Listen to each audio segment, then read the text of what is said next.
Welcome into Texans Today, everybody. I'm your host, Jeremy Chuggs, and coming up on today's show, do the Texans get a steal as a UDFA? They have one guy who has been impressing during Texans rookie minicamp. I'll break that down in just a moment. And Bleacher Report, BR, said there's 3 free agents that they could see the Texans signing this offseason after the draft, after rookie minicamp. I'll break down those 3 free agent targets linked to the Texans via Bleacher Report. But first, a lot of people thought it was going to be the Texans.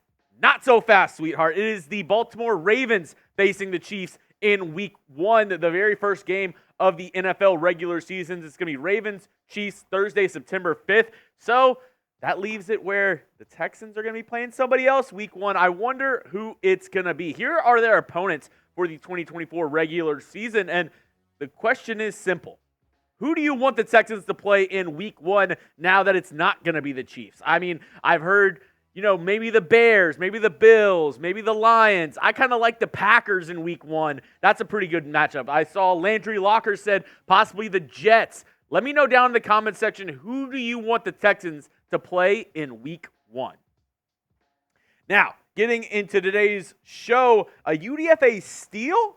Well, a lot of people are saying Pheldarius Payne, defensive lineman from Virginia Tech, could be a steal for the Houston Texans this offseason. He was undrafted free agent out of Virginia Tech. And for defensive tackles this past season, per PFF, he had the 3rd highest grade at 90.7. Now, he tore his Achilles in 2022, so that might be the reason why a lot of teams were off on Pheldarius Payne, and maybe a couple other reasons that I'll get to in just a moment. But from rookie minicamp, from what DeMeco Ryans had to say, it looked like the Texans might have found themselves a diamond in the rough. This is what DeMeco had to say.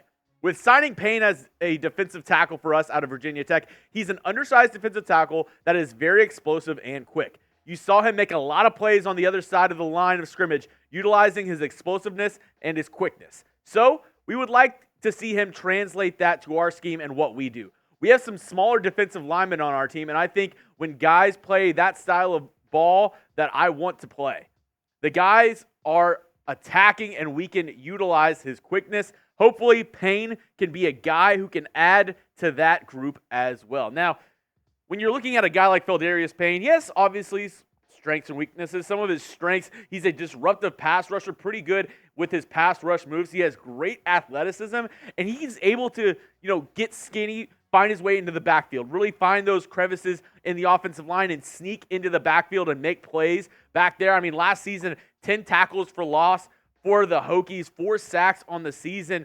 And when we look at his stats from 2023, I mean, pretty good production in a school at Virginia Tech. I mean, Pheldarius Payne was a really good player for them, but we look at the size, 6'2", 3/8", 286 pounds. That's one of his biggest weaknesses. He lacks that ideal size for a 3 technique in the National Football League. And with that, he can get bullied by bigger guards, by bigger interior offensive linemen. And one of the big reasons for that is a lot of times his pad level is just too high. He stands up too quick. He doesn't use his low center of gravity to really push back on other offensive linemen. So Payne, obviously there's a reason why he wasn't drafted, but he shows a lot of promise. But I wonder if he'll be able to make the roster, because the Texans actually drafted a guy who is extremely similar to Pheldarius Payne in Marcus Harris out of Auburn. I mean, they have the same metrics, 6'2", 3/8", 286 pounds, and almost everything that I said about Payne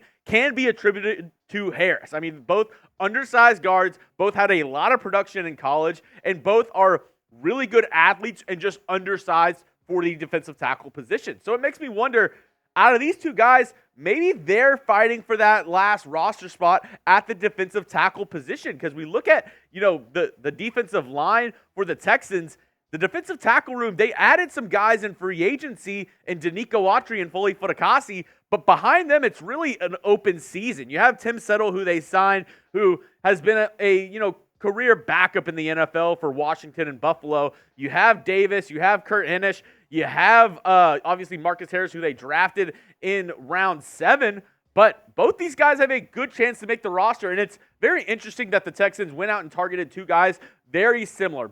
playmakers who are undersized for their position. So I could see the Texans possibly, keeping Pheldarius Payne on the 53-man roster. And, I mentioned another UDFA before in Max Tooley, the linebacker. So I think there's a pretty decent chance that a UDFA makes the final 53-man roster this season. What say you, though? Will a UDFA make the Texans roster this year? Give me a yes, give me a no down in the comments section. I'm really interested to see what y'all have to say.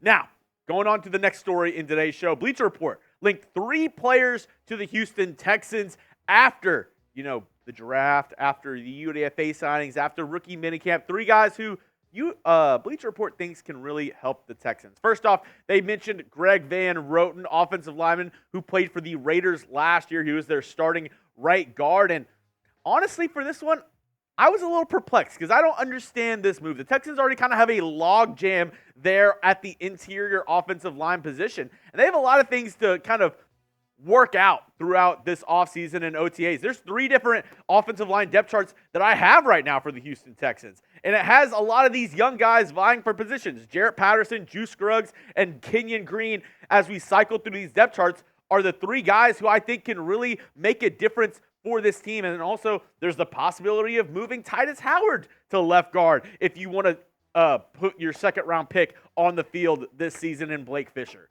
So I don't really understand the idea of signing a Greg Van Roten.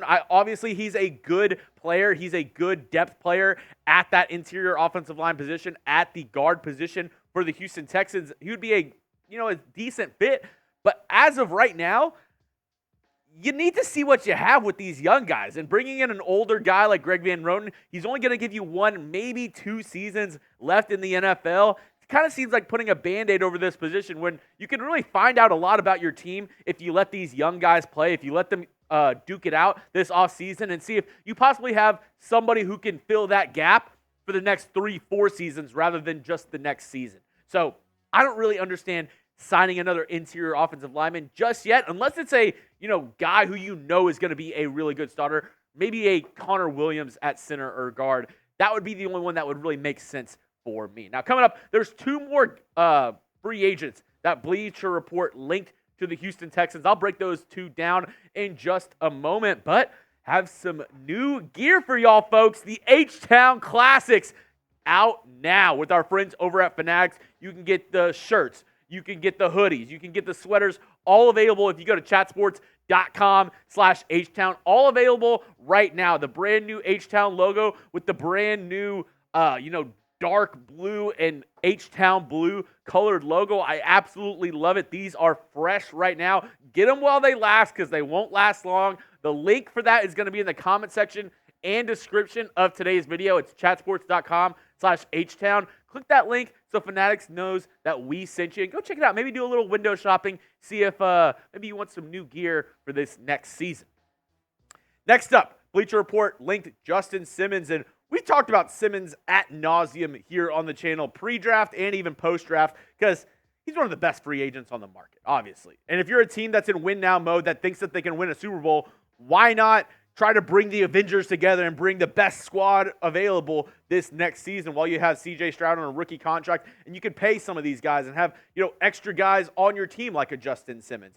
I don't necessarily mind this move, but the only thing is I wonder if they'll decide to make it because they already have 3 guys at safety that I think the Texans really like. They have Jimmy Ward, Jalen Petrie, and Kalen Bullock. Jalen Petrie obviously had a sophomore slump last season. Jimmy Ward is DeMeco's, best buddy back from San Francisco, brought him to Houston, really likes what Ward brings on the veteran leadership side, and I think his spot is safe as well. So I wonder if the Texans see safety still as a need after drafting a guy like Kalen Bullock. They also have, some good depth behind him too. And Eric Murray, MJ Stewart, and Brandon Hill, who they drafted in round 7 of last year. They also re-signed Lonnie Johnson Jr., who they had drafted early on years ago. Obviously, different regime, different coach, but still, they added a lot to the safety room this offseason. So I wonder if adding a guy like Justin Simmons is seen as a need for the Texans right now. Let me know down in the comment section, though. Name a free agent you want the Texans to sign. I would love for the Texans to go out and sign a Justin Simmons and then maybe have him Kalen Bullock and then Petrie and Ward kind of duke it out for that box safety role. Let me know what you think, though. Name a free agent you want the Texans to sign, or do you think we're good? Do you think we're all good on the free agent front? We should just see what we have and roll into the season with the roster we have right now. Let me know your thoughts down in the comment section. I'm really interested to hear what you have to say. I want to get a little dialogue going down in the comment section. So share your thoughts as we get into this last free agent target by Bleacher Report, and it's Patrick Peterson. And I think I don't necessarily love this move because I think if they sign anyone, it'll be a cornerback. And I know what you're saying, Jeremy. Patrick Peterson is a cornerback. Well, he was a cornerback, but he's one of those guys who we see in the NFL all the time. They're a cornerback throughout their entire career. Once they get up there in age, once they kind of lose that mobility, once they lose that agility, they move him to safety. And that's kind of what Patrick Peterson did last year for the Pittsburgh Steelers. He was a nickel star role, a safety role for the Steelers, and that's what he would be with the Houston Texans as well. If they sign Patrick Peterson, he's not coming in to be their CB2 or be their starting safety, I believe. I believe he's like a, special nickel role, which I don't necessarily think the Texans need right now. I think if they sign anyone, it'll be a legit starting cornerback, not a Patrick Peterson. I think it'll be like a Xavier Howard, maybe a Stephon Gilmore, because that is the biggest need for the Texans right now. If they were to sign anybody, I would want them to go out and sign a legit corner to help this room, because right now, obviously, a lot of people disagree with me and think Kamari Lassiter is going to be an outside corner, which he very well could be this season, but why not add a little bit more depth? I know the Texans are banking on this coaching staff getting the most out of guys like Jeff Okudah and C.J. Henderson, but they could add a really good player. Why not add somebody like a Stephon Gilmore, Xavier Howard to just shore up this Texans cornerback room and make sure this Texans team is as best as they could be going into next season? That's all I have for you on today's show, folks. If you want to continue the conversation, hit me up on Twitter at Jeremy Chuggs for more Texans news and rumors, NFL news and rumors. Talk about the NBA, the dankest memes on the internet. You know where to find me. That link will be in the comment section and description as well. And as always, make sure you hit that sub button. If you made it to this part of the video, why not? You're at the very end of the video. Go down and hit that sub button for free Texans news and rumors all year long. We are the fastest growing Texans channel on YouTube for a reason. We're getting to 15,000 subscribers, and my bosses are telling me if we can get those sub numbers up going into next year, possibly more live shows, more watch parties going into next season, which this is going to be a big year for the Houston Texans. Maybe one of the most pivotal years in franchise history, because for the first time in a long time, the Texans are Super Bowl contenders.